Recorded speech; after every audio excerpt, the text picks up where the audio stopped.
I chuckled when I saw this. Apple's about to drop the next generation of iPad Pro, so I decided to go back to where it all began and react to the very first iPad drop, sponsored by CuriosityStream. Okay, this right here is why Steve Jobs is just a master presenter at the height of his keynote craft. He gets everyone going with a joke, with an icebreaker, with a laugh. But I think it's far more interesting to actually go into what he's not saying here, and that's the actual history of what he's about to discuss. The Purple Experience project, which was originally gonna be a tablet. And there are sort of two different stories. Maybe they're both true, maybe one or the other is true. You'll have to judge for yourself. The first is that Steve Jobs' wife, Lorene, had a friend, and her friend's husband worked at Microsoft. And one day he came over for dinner and he was talking about how Microsoft was getting ready to revolutionize the personal computer with tablet PC and a stylus. And it sounds like Steve Jobs just threw up a little bit in his brainstem and immediately called his team together and said, "No, not on my watch." Better than the laptop, better than the smartphone.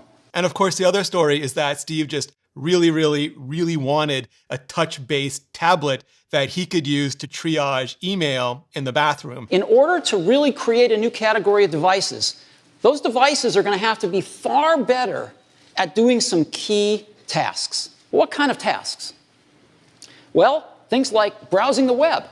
They'd been using Internet Explorer on the Mac, but they really wanted to own their own web technology. So they hired Don Melton, who'd been working at Mozilla on what became Firefox, to come to Apple and create the Alexander project. And because Mozilla's codebase was bigger than OS X's at the time, that was just never going to happen. That was a non-starter. So they looked at KHTML, at Conqueror, which was an open source browser framework, and they forked that off and made WebKit for originally the Mac. But then when the iPhone came out, they wanted to bring what they called real grown-up browsing to smartphones. And now with the iPad, they were going to be able to take advantage of that and just scale the browser back up to a larger screen, if not to full-on computing functionality, at least not yet.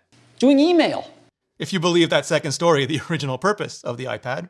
Enjoying and sharing photographs. And that was something that had become hugely successful on the iPhone, the ability to look at your photos on a big screen at the time and pinch and zoom and do those sorts of things. It was the kind of feature that you demonstrated to your friends, that you evangelized to your friends, that made them want to get iPhones. And it was the work, of designer Mike Mattis, who then went to work on making a version for the iPad. Reading ebooks. Just prior to this keynote, not very long before, Steve Jobs very publicly downplayed the importance of ebooks, saying people don't read anymore. And there's this famous anecdote about Scott Forstall coming to see Steve. I think it was about Facebook integration, and Steve saying, he really didn't give a talk to me about ebooks, and then saying, you got to, drop everything, get a team working on ebooks because I need an ebook reader, an ebook store. I need all of that built and ready to ship with the iPad, which was coming up in mere months. Now, some people have thought that that's a netbook. The problem is netbooks aren't better at anything. For years, Apple was being hammered by analysts saying, where is your answer to netbooks? Where is your answer to netbooks? They have low quality displays and they run clunky old PC software. So they're not better than a laptop at anything. They're just cheaper. They're just cheap laptops. And Steve was so good at this too. He was so good at putting the competition in the absolute worst light possible. He's focusing on all the negatives of netbooks so he can show in juxtaposition all the advantages, all the benefits of what he's about to announce next. But we think we've got something that is. And we'd like to show it to you today for the first time. And we call it the iPad. People made so much fun of this name going into the show when the name started leaking. Just all the jokes that you can possibly imagine. But in hindsight, perfectly obvious. iPod, iPhone, iMac, iPad. That's what it looks like. Very thin. It's just like this. So he's not pulling it out of a manila envelope. It's not quite It's not quite the stagecraft that he used for the original MacBook Air unveiling, but it's still one of those historic moments. And you can change the background screen, the home screen, to personalize it any way you want. People put their own photos on it, I'm sure, but we ship a few and you can make it anything you want. Originally, it wasn't going to have wallpaper. It was going to have just the solid black color, the way the iPhone did at the time, because frame rate was just everything at Apple then. Everything had to be 60 frames per second, 0 dropped frames tolerated, and the graphics just weren't capable of doing the level of compositing needed at 60 frames per second yet. So Steve said, yeah, I want wallpaper. And the engineers had to work through the holidays because this was a January unveiling, remember? So they had to work over Christmas, over New Year to get wallpaper working for the iPad. Phenomenal for mail. Want to focus in on a message? You can do that. See your inbox. Again, just turn iPad sideways. Get a different view on your mail. Steve Jobs just originally wanted the iPhone interface ported straight over to the iPad, meaning that single column view. But some of the UI kit engineers pushed back, saying that that was sort of wasteful and not ideal at all, given the aspect ratio and the size of the iPad. And it would be way better having a split view controller, which essentially means a list of items on the left-hand side. And when you pick any of those items, you get the full details, the full page on the right-hand side. One of the things I think a lot of people who want to be Steve Jobs get wrong is that he was an auteur, but he was not a dictator. He had strong opinions loosely held, and he hired really smart people because he wanted them to argue with him, famously putting iTunes on Windows, later making an iPad mini, here getting multi-columns on the iPad.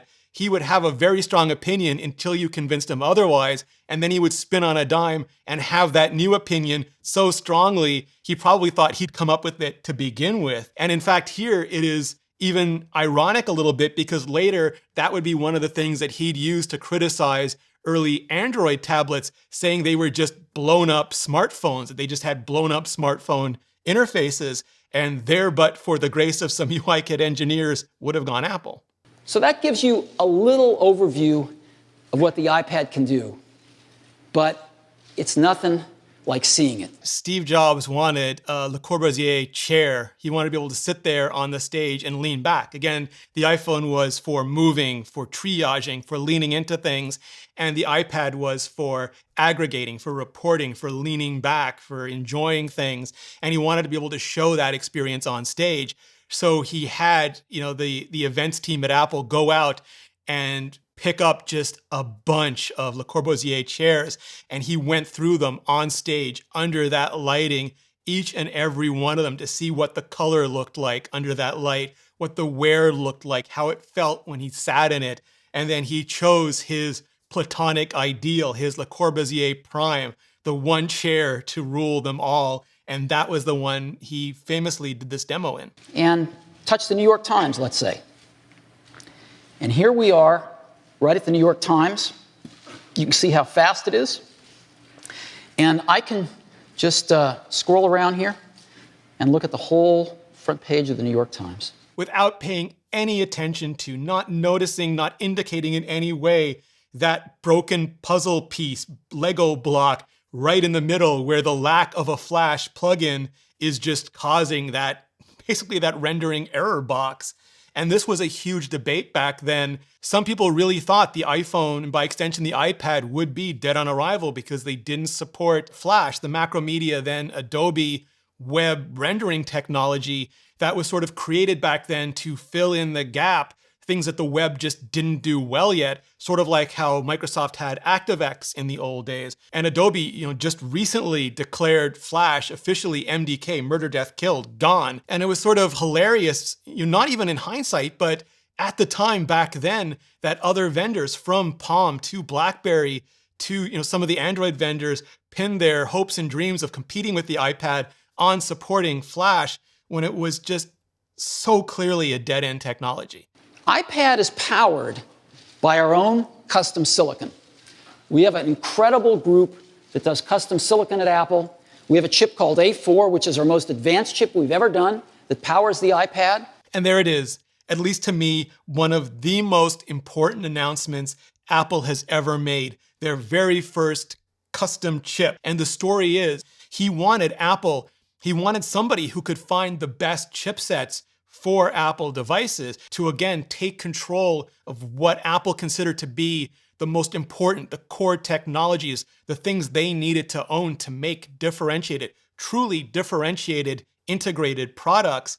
And this was the beginning of all of that. It's got a 30-pin connector, so it plugs into the whole ecosystem of iPod accessories. There are prototypes of earlier iPads out there that had 2 dock connectors, one for the portrait mode, the one that we have today, and one on the side, one in landscape mode. But because, again, Steve Jobs being Steve Jobs and thinking black and white are just one too many options, he insisted that Apple go with only one dock connector. And Apple even had a keyboard for it long before the Smart Keyboard, long before the Magic Keyboard that had the 30-pin dock connector on it. So you had to awkwardly, interestingly, plug into that original keyboard in portrait mode with the iPad. We've been able to achieve 10 hours of battery life in this 1.5-pound device.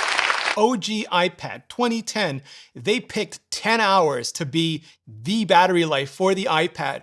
And over the years, they have stuck to that. They could have made it even thinner earlier and reduced the battery life. They could have kept it thicker longer and increased the battery life. But no, not going to do it. It is 10 hours. You can have any battery capacity you want as long as what you want is 10 hours. And that so far has not changed at all. Well, if you listen to the pundits, we're going to price it under $1,000, which is code for $999.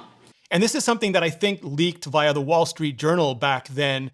And some people have said that, Apple was behind it. They were going to set expectations really high so that they could exceed them by going much lower than that. And, who knows? iPad pricing starts not at $999, but at just $499. And there it is, set up the price and then beat it by half. And one of the stories that spun out of this that have been reported about this moment is that, yes, absolutely, it took a visionary like Steve Jobs, and the team at Apple to figure out how to make the tablet, how to take the tablet mainstream. But it took a logistical expert like Tim Cook and his operational organization to figure out how to make it for $499. Okay, this is getting just way too long for YouTube. So make sure you check out the full version up on Nebula. That's the streaming service where I can post extended cuts, bonus content, bloopers, tangents, whole entire originals, anything and everything that just wouldn't perform well at all with the YouTube algorithm, but works great on Nebula, 100% ad-free and sponsor-free as well, including Apple Talk, my Psychology of Technology podcast with psychotherapist Georgia Dow, which has a weekly bonus topic only available on Nebula. Also, all the videos from all the other educational creators like TechAlter, Jordan Harrod, Ali Abdal, Thomas Frank, Real Engineering, Real Science, and so many more, all ad-free, sponsor-free, and often with bonus content. So what does any of this have to do with CuriosityStream? Well, since they're the go-to source for the very best documentaries on the internet, like Ancient Engineering, Rise of the Supercastle, where you can see how things were made long before the iPad, they just love, all caps love educational creators. So we worked out this deal where if you click on the link in the description or sign up at curiositystream.com/Ritchie, not only will you be supporting us directly, you'll get CuriosityStream for 26% off and Nebula bundled in for free. That's less than $15 a year for both, and the absolute best deal in streaming. So click the link in the description or go to curiositystream.com/Ritchie, and clicking on that link really helps out the channel. For much, much more on the next generation iPad Pro, hit the playlist above. I'm breaking down every new story, every new feature, so that you can decide if Apple's next iPad Pro should be your next iPad Pro as well. Just hit the playlist, and I'll see you in the next video.